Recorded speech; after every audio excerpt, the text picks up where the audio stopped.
Dans ce cas, on va passer à notre prochain exposé, M. Ray, spécialiste de l'INAS qui travaille maintenant sur Maldinet. Voilà.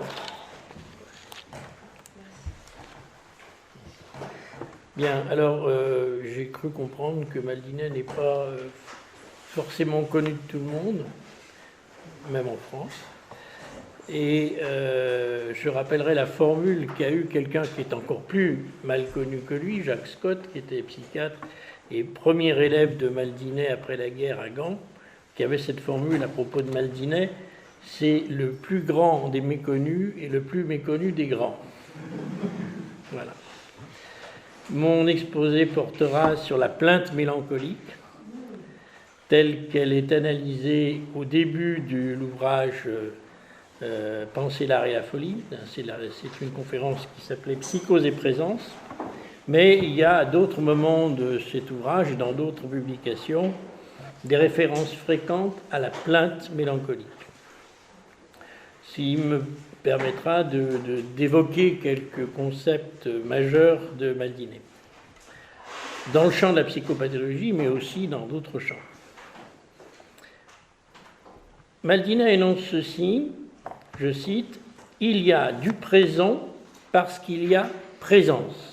Il y a du présent parce qu'il y a présence. » L'hypothèse de travail de Maldinet, c'est que le mélancolique, le patient mélancolique, c'est-à-dire la personne qui est en danger de mort parce qu'elle traverse une crise mélancolique. Le mélancolique souffre du présent. Et c'est avec justesse que Maldinet rapproche son analyse de la formule de Hegel, Wesen ist gewesen. Être, c'est avoir été. Et cette formule de Hegel, pour Maldinet, évidemment pas ce que visait Hegel, mais pour Maldinet, rencontre la temporalité mélancolique. Je ferai juste un rappel des analyses phénoménologiques qu'il faut avoir présentes à l'esprit pour analyser la plainte mélancolique. C'est toute la phénoménologie, depuis le premier des phénoménologues, à savoir Saint-Augustin. Je pense convoquer dans mon exposé les ressources de la phénoménologie, mais aussi, avec Maldinet, les ressources de la linguistique et de la grammaire. Tous ces outils seront mobilisés pour analyser la plainte mélancolique à un triple point de vue: sémiologique, psychologique et logique. En fait, le point de vue logique, je n'aurai pas le temps de l'approfondir. Juste un rappel pour mentionner la théorie augustinienne de la distentio animi, la distension de l'esprit ou de l'âme. L'âme, dit saint Augustin, s'étire, s'allonge d'une manière qui rend possible la comparaison entre différents laps de temps. L'exemple que donne saint Augustin au livre 11 des Confessions, c'est la récitation d'un poème. Quand je commence à réciter le poème est sur le mode de l'anticipation. Mais à mesure que je récite, le futur anticipé décroît, tandis que le passé s'accroît aux dépens du futur. Il se produit donc un mouvement allant du futur vers le passé à travers le présent. Et le présent est, à proprement parler, traversé par cette expérience d'un futur qui décroît et d'un passé qui s'accroît. J'emploie ici les termes de saint Augustin. Dans l'histoire longue de la phénoménologie au XXe siècle, d'autres concepts peuvent venir à l'esprit. L'âme est distendue à proportion de son attention qui la rapporte au poème pris comme un tout, tel qu'il est anticipé au commencement de la récitation. La distension, c'est la non-coïncidence des trois modalités de l'action de l'esprit, à savoir attendre, faire attention, se souvenir. Ce sont là les trois dimensions du temps que Husserl va reprendre et qu'il appellera protension, l'avenir, présentation, le présent, et rétention, le passé. C'est à partir de cette phénoménologie du temps que Heidegger va travailler en la radicalisant en 1927 dans un Outside, et que Binswanger, psychiatre, non philosophe, va appliquer, après avoir lu Être et temps, il va appliquer ces concepts à travers des analyses des troubles de l'humeur. En 1933, l'un de ses premiers livres s'appelle « La fuite maniaque des idées », Ideenflucht. Et en 1960, à la fin de sa vie, il publie « Mélancolie et manie », mais là, il est revenu plus du côté de Husserl que de Heidegger. Quelques mots avant de restituer toute la richesse des analyses de Binswanger et surtout de Maldinet dans le sillage de Binswanger.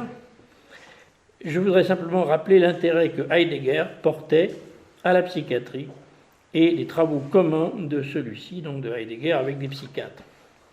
Heidegger avait été sollicité en 1959 par Medard Boss, psychiatre à Zurich, pour tenir dans cette ville un séminaire qui vient d'être traduit en français par Caroline Gros, donc le séminaire de Zurich, Zolikoner séminaire en allemand. Medard Boss travaillait avec les concepts de la Daseinsanalyse de Binswanger. Il est l'auteur, entre autres, de réflexions sur la médecine psychosomatique, je n'insiste pas. Le séminaire de Zurich fourmille de références très précises à Husserl et à Binswanger, mais c'est aussi un document où le philosophe Heidegger est soumis aux questions des psychiatres. Il lui faut donc aller assez vite à l'essentiel, sur un ton très proche de l'oral, et je lui emprunte quelques formulations utiles. Je cite Heidegger, « Le temps que j'ai, je l'ai de sorte que j'y suis en m'y attendant », ce qu'on appelle la protension, en lui étant présent, nous appelons la présentation, et en le retenant, nous appelons la rétention. Plus loin, c'est à savoir s'attendre à, garder présent, retenir, est la teneur temporelle proprement dite du temps. En résumé, 3 choses sont à prendre en considération. Premièrement, le temps est la succession en série de points de maintenant. Deuxièmement, il n'y a pas de temps sans animus, sans psyché, sans sujet. Troisièmement, le temps est déterminé à partir de la présence. Que dit Maldinet du maintenant dans Psychose et présence? Il va chercher le sens du maintenant chez Hegel, donc le premier livre de la phénoménologie de l'esprit, dans un mouvement qui consiste à montrer la méconnaissance du sentir dans la phénoménologie de l'esprit. Un des premiers articles de Maldinet publié s'appelle précisément comme ça, méconnaissance du sentir, qu'il appelle aussi un faux départ. Maldinet parle de l'épreuve du maintenant. Le maintenant, c'est à la fois ce moment-ci, singulier, unique, comme quand on dit, c'est maintenant qu'il faut y aller, c'est maintenant que tu ranges ta chambre. Et d'autre part, le maintenant en général. Maldinet va montrer que Hegel méconnaît la dimension propre de ce maintenant-ci, à savoir le présent, la présence, la temporalité de la présence. Hegel assimile le maintenant à un point sur une ligne, une instantanéité ponctuelle. Or, tous les points se ressemblent. Tout instant est l'instant en général. C'est l'instant représenté, ça n'est pas l'instant présent. Cette représentation, Vorstellung, n'est pas la vérité du présent, mais elle n'est pas non plus son rejet. Pourquoi Hegel réduit-il le maintenant à un point? D'abord pour faire de lui l'immédiat, le tout de suite, le maintenant. Mais en même temps, pour Hegel, dire maintenant, c'est dire qu'il n'est pas encore midi, ou qu'il n'est déjà plus temps de. Le maintenant lui-même se conserve bien, mais comme un maintenant tel qu'il est, tel qu'il n'est pas la nuit, tel qu'il n'est pas le jour. C'est une citation de Hegel. Mais qu'est-ce qui se conserve? L'idée du maintenant abstrait. Mais le sujet singulier, le maintenant singulier, ce maintenant-ci, il est toujours, dit Maldinet, unique en son originarité. Et on a parlé de la surenchère de l'originaire tout à l'heure. Rappelez que Ursprung, pour Maldinet, est toujours à rappeler de son origine étymologique, springen, bondir, jaillir. Et c'est ce mot que Maldinet emploie pour désigner l'origine comme un bond primordial, comme un jaillissement. Dire que le présent est originaire, c'est dire qu'il se distingue radicalement du maintenant hegelien. Il n'est pas permanent comme un maintenant qui se maintiendrait dans la langue, il est perpétuel, c'est-à-dire à chaque fois nouveau. Le maintenant de Hegel se conserve par la parole, par une opération intellectuelle. Le présent, tel qu'en parle Maldinet, est seul réel parce qu'il est toujours nouveau. L'universel maintenant de Hegel, cette abstraction, repose en fait sur l'actualité du présent vivant. Or, comme le dit Maldinet, je cite, « Le procès du temps ne dépend pas de la parole. Jaillissement, Ursprung, l'avènement du présent est celui d'une présence, Preisens, vous trouvez toujours ça chez Maldinet, le présent ou la présence, c'est être à l'avant de soi plus avant, comme il le dit souvent. Donc, il ne définit pas la présence par le présent, mais le contraire, le présent par la présence. Que Husserl appelait extase, ou que Heidegger appelle extase. L'extase du présent est le schème sous-jacent du temps. Or, comme dit Maldinet, la perpétuité du temps repose sur le surgissement du présent. Les rétentions sont soutenues par le jaillissement du présent sur lequel elles s'appuient. À partir du jaillissement du présent, il y a bien temporalisation, mais il n'y a pas conservation. La rétention est certes bien conservation, mais le présent tel qu'il est conçu par Maldinet ne se conserve pas. Ce qui se conserve, c'est toujours du passé. C'est pour ça qu'il évoque, dans ce contexte, la phrase de Hegel que je citais à l'instant, Wesen ist gewesen, être, c'est avoir été, être passé. Et il ne parlait pas du présent quand il disait Wesen ist gewesen. Il disait que l'existence, c'est toujours du déjà fait, ce qui est une formule mélancolique qu'on trouvait dans nos bandes dessinées de jeunesse. Damned, je suis fait. Je suis fait, je ne peux plus rien pour moi. C'est mélancolique, on ne peut plus rien pour moi, je ne peux plus rien pour moi. Quel est le présent du mélancolique? Comment le mélancolique vit l'extase de son présent? Eh bien, il le vit par sa plainte. Déjà, Binswanger, en 1960, énonçait, je cite, « Protension, rétention, présentation ne sont pas à considérer comme des éléments isolés dans la structure de l'objectivité temporelle, ils ne sont pas dissociables. » Et l'exemple donné par Binswanger et utilisé, réutilisé, réanalysé par Maldinet est le cas d'une malade que Binswanger a connue quand il avait l'âge de 10 ans, parce que c'était une patiente de son père, et la famille Binswanger vivait avec les patients dans la clinique. Et donc en 1960, il se remémore la figure gémissante de cette femme, Cécile Munch, qui avait perdu son mari en 1891 dans un terrible accident de chemin de fer dont elle était sortie indemne, mais où son mari avait perdu la vie et son mari avait changé de place sur l'instigation de Cécile Munch avec l'ami de la famille qui voyageait avec eux. Le mari est mort, en quelque sorte, à la place de l'ami de la famille. Je dis en quelque sorte. Alors, Cécile Munch, c'est son nom, développa une haine implacable envers cet ami, en même temps, c'est là qu'elle est mélancolique, qu'elle s'accusait d'être à l'initiative de ce voyage tragique. Binswanger nous dit qu'il faut atteindre la malade dans la structure intentionnelle de sa temporalité. Il ne faut pas partir de l'événement pur, la mort du mari, ni de la figure gémissante de Cécile Munch, mais du cœur de la plainte, du cœur de sa véritable objectivité temporelle, à savoir l'auto-reproche permanent d'être coupable par son initiative de ce malheur. Le patient mélancolique qui se plaint, dit à son tour Maldinet, là aussi je prends le commentaire de Maldinet, fait par Maldinet de Binswanger, il dit ceci, le sujet énonce ce de quoi il se plaint, tel qu'il le dit, c'est ce qu'il appelle le constatif, voilà les faits. Il dénonce l'objet de sa plainte, il accuse, il reproche. Là, c'est un énoncé performatif. Et enfin, il s'annonce lui-même, il se présente lui-même comme celui à qui ses reproches s'adressent. C'est de l'ordre du prescriptif. Et il se présente, il s'annonce aux autres par sa parole.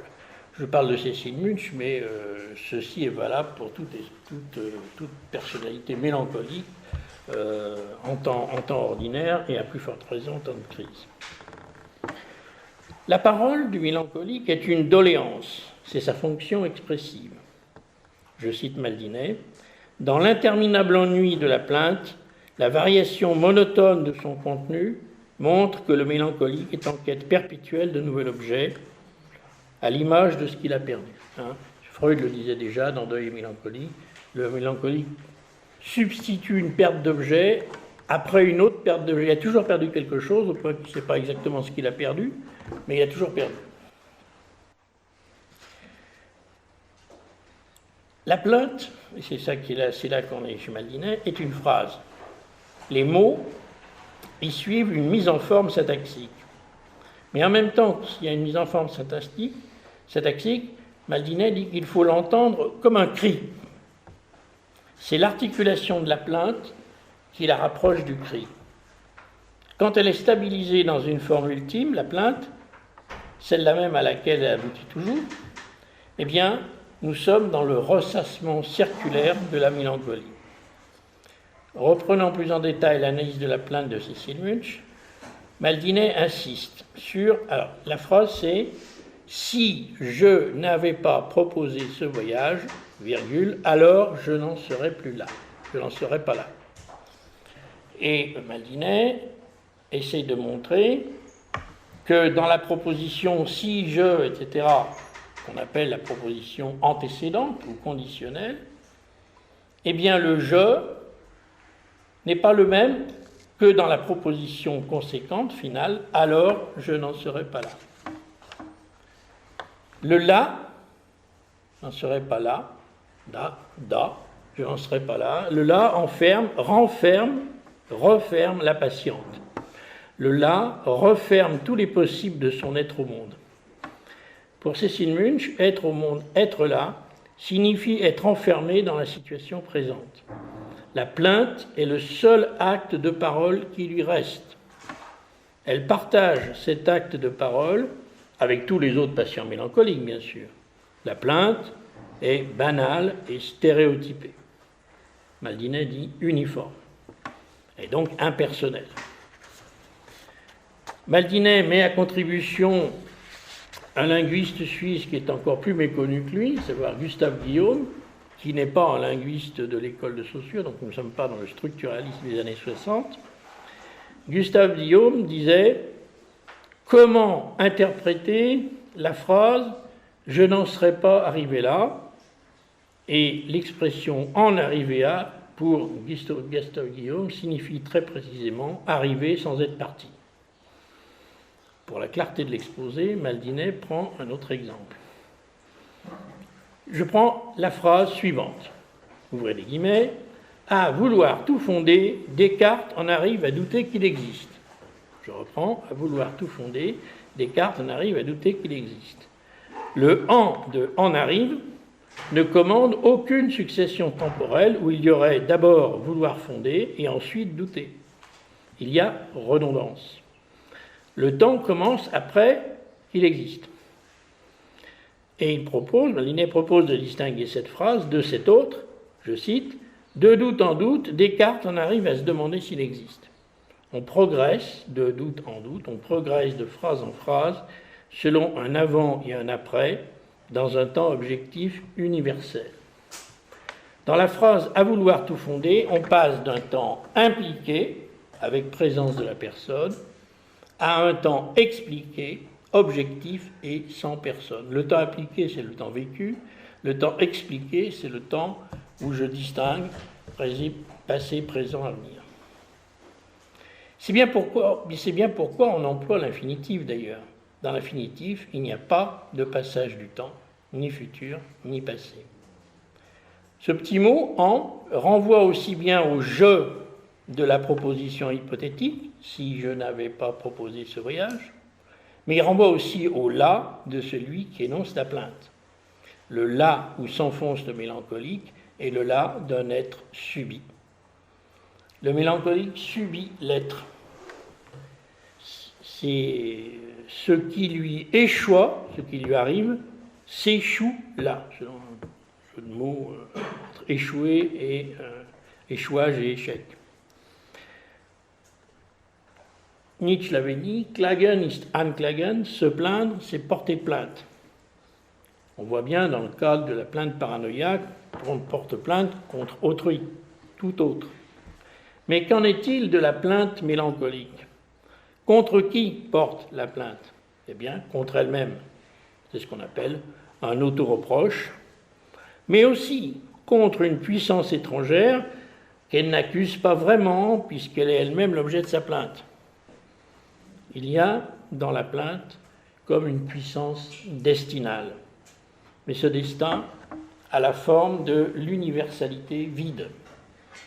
Ici, Maldinet cite Hegel et conclut, je cite, « La circularité de la plainte exprime rigoureusement la structure temporelle de l'existence mélancolique. » Mais Maldinet va encore plus loin. Il propose de retrouver la structure qui s'étend sous le système sémiologique de la plainte, lisible dans les formes grammaticales employées, et particulièrement dans les temps des verbes. Je vais faire comme à l'école. Si je n'avais pas proposé, vous allez me dire que c'est un plus que parfait. Vous avez raison. Je n'en serais pas là. Ah yes, c'est un conditionnel. Vous avez raison. On appelle ça aussi, en grammaire, un futur hypothétique. Le futur hypothétique serait, ah yes, est à distinguer du futur catégorique. Serait, on n'a pas le futur en français. Le futur catégorique, c'est celui qui clôt le présent. Je pourrais passer à autre chose quand ce sera fini. C'est une forme aussi catégorique que je peux le faire puisque j'ai fini. Je passe à autre chose. Si on substitue maintenant le conditionnel futur hypothétique au futur catégorique, c'est qu'on refuse de clore le présent. On refuse de passer à autre chose. On s'enracine dans un présent qu'on refuse de quitter. Présent qui devient donc à jamais non terminé. C'est un présent extensif, pour reprendre les termes de Gustave Guillaume. Un présent extensif, non clos, signifiant, sans en faire la séparation, le présent et le futur. On dit bien extension et non pas expansion. On dit bien étendu, on ne dit pas devenir. Le patient en est là pour l'éternité, en quelque sorte. Éternité qui est la persévérance du présent en lui-même.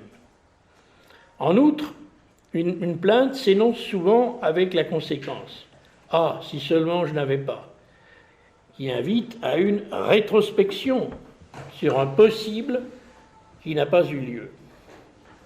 Maldinet cite, parce qu'à l'époque où il écrit cet article, la première fois il a fait cette analyse, c'est dans les années 60, et il y avait un vieux film d'Alain Resnais qui s'appelait L'année dernière à Marienbad, qui est devenu un classique, dans lequel un homme et une femme qui se voient pour la première fois passent leur temps à se demander ce qui leur serait arrivé s'ils s'étaient rencontrés autrefois.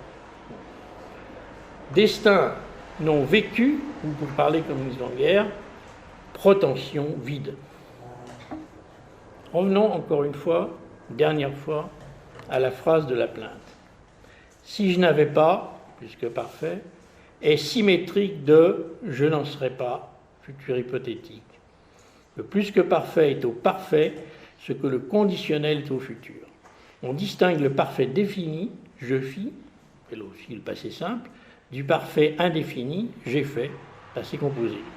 Quand on dit « si je n'avais pas décidé », cet « avoir décidé » est ce qu'on appelle un passé transcendant. Il revient à dire « si je ne me trouvais pas maintenant dans l'état d'avoir décidé », la patiente énonce qu'elle est toujours dans le présent du moment où elle a décidé.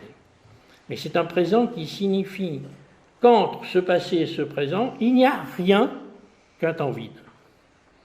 Pourtant, la patiente évoque bien une décision qui a changé le cours de son histoire, à savoir, elle a proposé le changement de place. Et même, elle a proposé elle-même l'excursion. Toute décision part d'un moment de crise où l'on est, comme dit Maldinet, mis en demeure d'être soi ou de n'être pas. L'instant de la décision n'est ni incident futur, ni décadent passé. Il est extatique, et ce, en tant qu'il inaugure. Que se passe-t-il quand Cécile Munch dit « si je n'avais pas décidé » Elle veut dire « si je n'avais pas décidé une fois ». Mais ce « une fois » extatique est devenu, évidemment, une fois pour toutes. Elle est, dit Maldinet, passée de la protension de l'être à la, c'est un jeu de mots, détention de l'être. Il nous arrive à tous de mettre en cause, parfois avec regret, une décision que nous avons prise dans le passé. C'est ce qu'on appelle un regret. Mais dans le cas du mélancolique, le présent n'est plus le nouveau, il est l'identique. Le présent mélancolique ne connaît pas le devenir. Le présent et l'événement du passé tendent à se confondre. Il n'y a plus que des rétentions. Chaque présent qui se présente comme nouveau est déjà né comme vieux, retenu d'avance, déjà accompli, et comme le dit très bien Maldinet, l'accompli se verse dans l'accompli.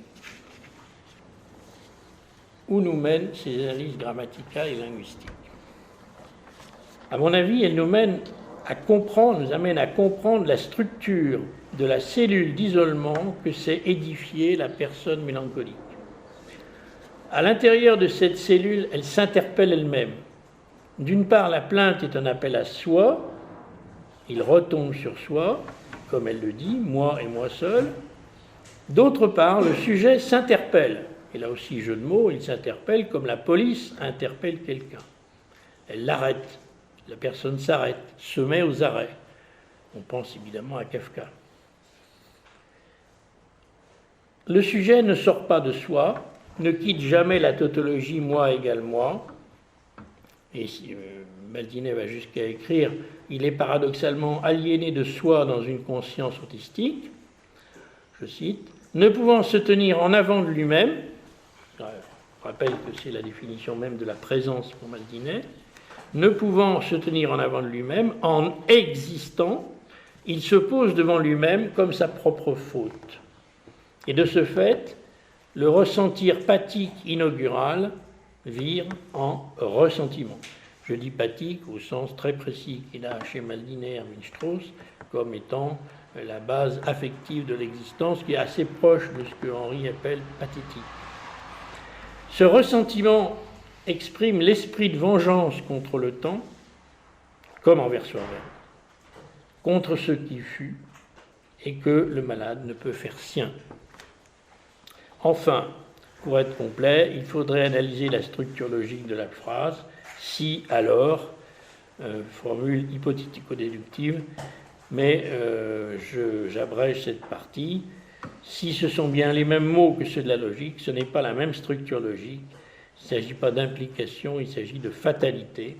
Maldinet renvoie au destin grec, à la Moïra, je cite, « Un jour le mélancolique décida, aussitôt tout est accompli, le destin engloutit la liberté. » Le destin, c'est aussi pour les Grecs et pour Maldinet la nécessité, ananké. En invoquant, le mélancolique en appelle à ce qui excède toute présence, à commencer par la sienne. Il en appelle à l'absent. Dans la plainte, absent et présent coïncident. Poursuivi par les Érénies, créatures de l'esprit de vengeance, du ressentiment, le patient commence, comme Cécile Munch, par en vouloir à un autre, l'ami, à la place duquel le mari est mort, pour finalement retourner contre soi-même l'agressivité. Cette phénoménologie de la mélancolie a le mérite d'utiliser des ressources que l'on trouve rarement chez d'autres auteurs, ce qui fait l'originalité, peut-être aussi la difficulté de Maldinet, la grammaire, la linguistique, la logique, etc. Mais elle aboutit chez Maldinet aussi, et Maldinet en cela rejoint les psychologues, mais aussi les philosophes, elle aboutit à mettre en évidence ce que vous avez évoqué tout à l'heure, le rien où échoue l'existence mélancolique et que dénonce sa plainte. Ces rappels de la pluridisciplinarité du philosophe Henri Maldinet l'esthétique, la linguistique, la psychiatrie, sont nécessaires pour comprendre par la négative un de ses concepts fondamentaux, qui est le concept de transpassibilité. La personne mélancolique ne peut pas se laisser surprendre. La surprise est un thème essentiel chez Maldinet, c'est une des dimensions de l'existant, surprise que l'on éprouve devant un tableau, devant un paysage, devant une personne, un visage, etc.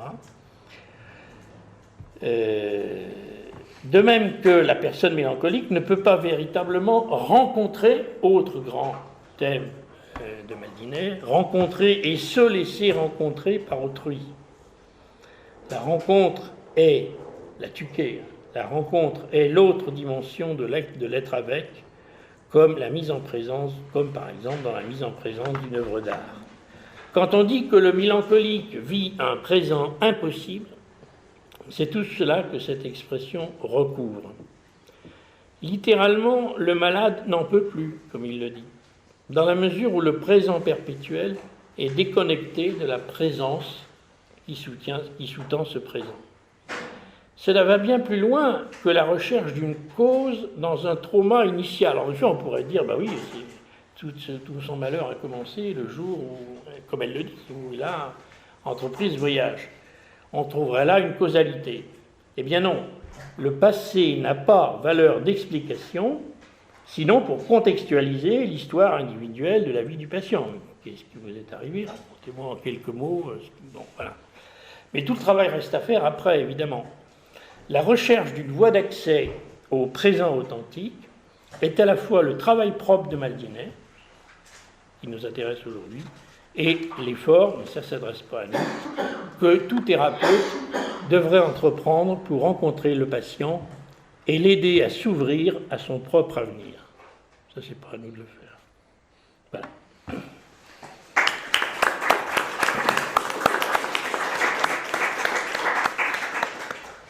Merci beaucoup pour votre exposé.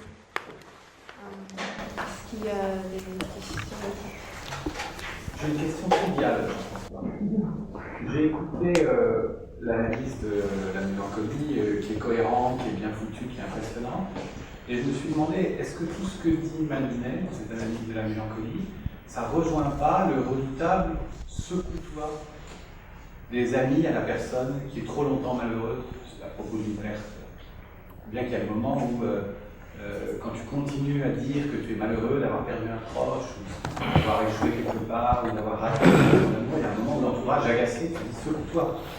Et je me demandais si dans cette analyse qui dit que ce présent du mélancolique est mauvais parce qu'il n'est pas connecté sur la présence, si c'est connecté sur la présence, il va rejoindre la futurition, l'extase de l'être en avant de soi. Est-ce que tout ça, ça ne rejoint pas cette morale comme quoi on doit toujours être dans la positivité du devenir, de l'existence comme devenir, et qu'il y aura une délégation contestable de la valeur qu'il y a dans ce persister dans le malheur? Alors, dans le mélancolique, les champs. Alors, je vais répondre de manière triviale. Je vais essayer de répondre de manière triviale. Ça ne marche pas. C'est-à-dire que le secoue-toi mélancolique, ça ne fonctionne pas. Alors que ce soit le secoue-toi de l'entourage qui n'en peut plus, parce que la plainte mélancolique, je suis le pire des salauds, etc. Mais non, il faudrait essayer de lui dire, mais non, t'es un salaud ordinaire, comme moi, comme les autres. Non, ça ne marche pas non plus. Alors après, évidemment, c'est la science qui prend le relais, la science, enfin, si on peut appeler ça, des techniques psychiatriques, y compris avec des chocs, par exemple, l'électrochoc est parfois utilisé en clinique pour les mélancolies. Donc, oui, la trivialité de la plainte renvoie à la trivialité et au dénuement de l'entourage par rapport à ce moment de la plainte. Ce qu'on peut dire, c'est que la plupart du temps, ça fait partie des troubles de l'humeur, donc c'est cyclique. Donc il y a un moment où ça s'arrête aussi, où la personne peut reprendre une vie à peu près normale. Donc je pense que si tu veux, sur un plan par exemple qui intéresserait Lévinas, la figure mélancolique par excellence dans la Bible, c'est Job. Hein, donc c'est celui qui essaye effectivement de demander pourquoi il en est là. Pourquoi j'en suis là? Pourtant, vous voyez, j'ai fait tout ce qu'il fallait et pourtant j'en suis là. Hein. Et ce que les autres lui disent, mais arrête de te plaindre. Il n'est pas vraiment mélancolique, Job, mais c'est un peu du même ordre. Moi, je crois que, si je peux tenter de te répondre, c'est que cet exposé ne rejoint pas le secoutoir, justement, parce qu'il analyse la grammaire du sujet. Et comme il analyse la grammaire, il restitue quelque chose. C'est le contraire du secoutoir, je crois. Avant de dire secoutoir, la personne a écouté la grammaire. Voilà. Okay. Non, mais souvent, il n'a pas écouté la grammaire. Quand il dit secoutoir, la personne qui dit à quelqu'un secoutoir, il n'a pas écouté sa Non, mais grammaire. vous avez raison. On est d'accord? Ça fait une différence importante. Oui. Si je peux ajouter une petite chose pour compléter, enfin essayer de compléter.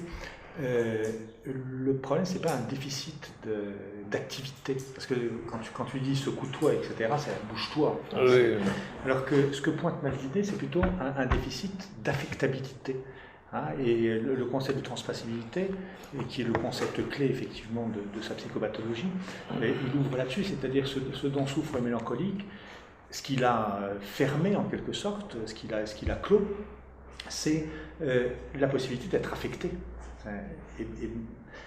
Donc la question, pratiquement, vous dites que ça ne nous regarde pas, mais enfin, ça nous intéresse quand même, c'est quelle thérapie possible, effectivement, puisque la question, c'est pas de réintégrer enfin, dans une action sur le monde, dans un contact avec le réel, mais c'est médié par l'action, mais c'est de restituer en quelque sorte cette transpassibilité. Elle est dans des structures que je connais comme ça, Oui. à la fois de l'ordre de la surprise et de la rencontre. Oui.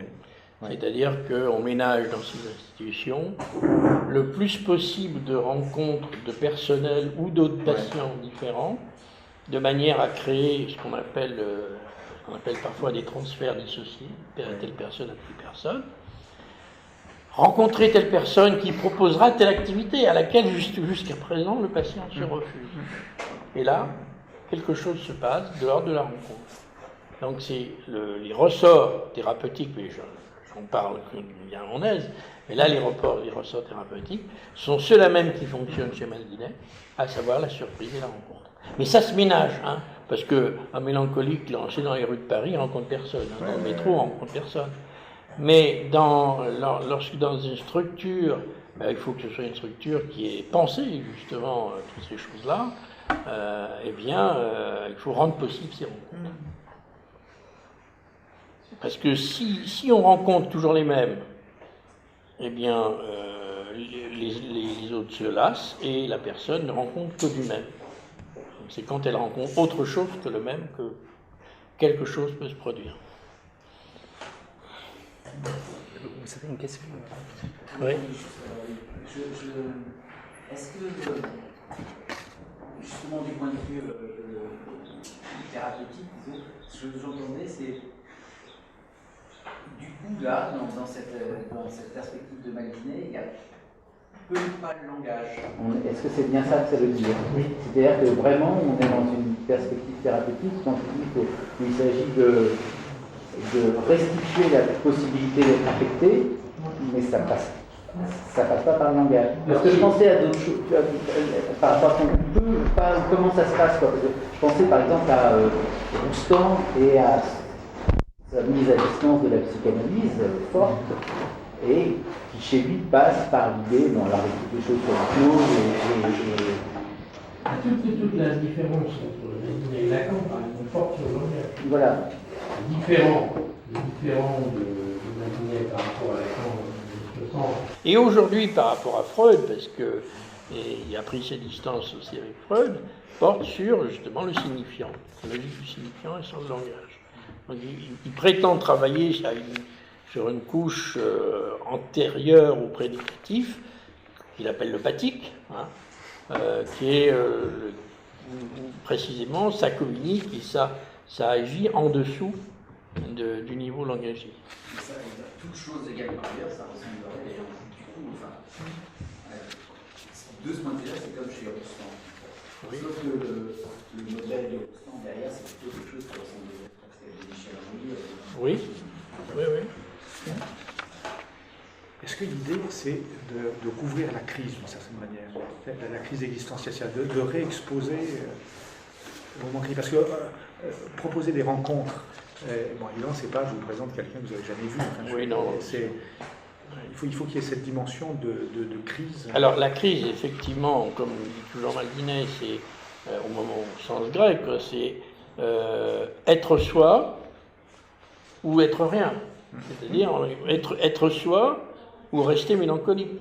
Donc la question, effectivement, c'est de mettre le sujet effectivement, en situation de faire un choix, d'être dans une situation précisément critique, qui n'est pas forcément une situation de danger. Hein. Quel est le texte que vous avez commenté? Le texte que vous avez commenté? Alors, le texte que j'ai commenté s'appelle Psychose et présence. C'est un article des années 80, 90 peut-être, je ne sais plus, recueilli dans Penser l'homme et la folie, donc, qui est le principal livre de Maldinet, donc, qui recoupe quelques-unes de ses études en psychopathologie, chez Jérôme Milon. Oui. 76. 76 déjà? Ah oui, c'est plus vieux que je pensais. C'est le volume qui date des années 90, je crois. Oui, c'est le volume qui date des années 90, oui, d'accord. Et c'est le volume qu'il faut lire si on est paresseux et qu'on lira un seul volume. Regard, parole, espace. Le premier, absolument. Le premier livre à lire, c'est Regard, parole, espace, qui est son premier recueil. Hein.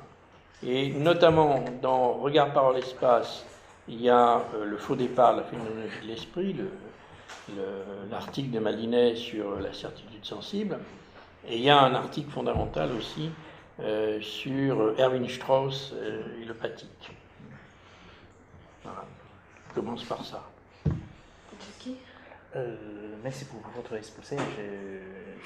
J'ai une petite question Oui. par rapport aux analyses de la conscience intime, de la temporalité chez Husserl, Oui. en comparant avec les analyses de Husserl.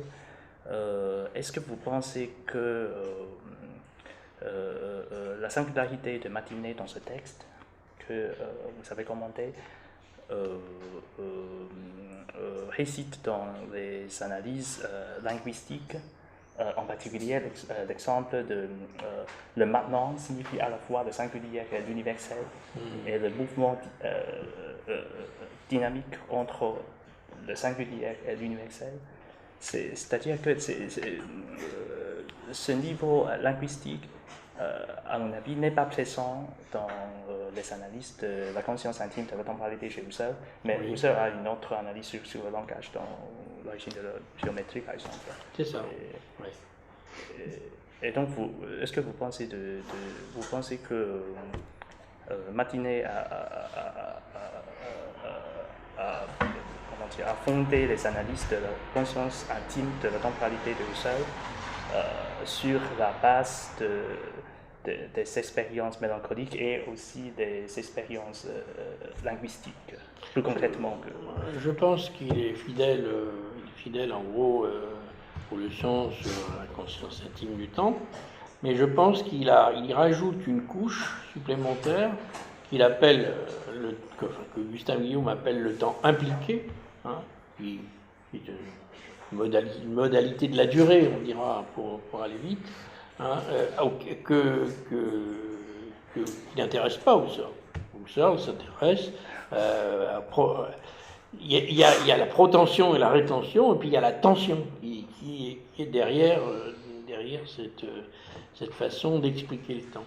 Ce qui compte, c'est précisément la tension, c'est-à-dire l'activité dynamique du sujet. Est-ce qu'il reste des questions?